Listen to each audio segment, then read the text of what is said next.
નમસ્કાર મિત્રો, વિડીયોમાં તમારું સ્વાગત છે। અત્યારે મુંબઈની અંદર સિઝનનો પહેલો ભારે વરસાદ નોંધાયો હતો। મંગળવાર સવારના 8 વાગ્યાથી દિવસ દરમિયાનના 6 ઇંચ કરતાં વધારે વરસાદ થવાના કારણે મુંબઈ જળબંબાકાર થયું છે। જોકે મુંબઈની પશ્ચિમી લાઇનની ટ્રેનનો વ્યવહાર ખોરવાતા ટ્રેનો રાબેતા મુજબ રહી ન હતી અને સેન્ટ્રલ અને હાર્બર લાઇન પર ટ્રેનો મોડી પડી હતી। માર્ગો પર પાણી ભરાતા અને સબવે બંધ કરાતા અન્ય માર્ગો પર ટ્રાફિક જામ થયો હતો।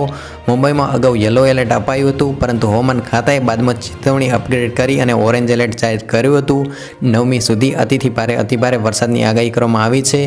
તો મિત્રો, મુંબઈના લોકોએ સાચવેત રહેવા માટે હવામાન ખાતાએ જણાવ્યું છે અને મુંબઈના ગગનમાં જબરો મેગાડંબર છવાયો છે। કાળા ડિબાંગ વરસાદી વાદળો તેની પૂરી તાકાતથી મુંબઈ ઉપર વરસી રહ્યા છે, જેના કારણે મુંબઈ જળબંબાકાર થયું છે। મુંબઈનું આકાશ આજે મંગળવારે બેસુમાર વરસ્યું હતું અને આમ તો સોમવાર બપોર બાદ મુંબઈ પર વરુણદેવની ભરપૂર કૃપા વરસી રહી હોય તેવું જોવા મળી રહ્યું છે।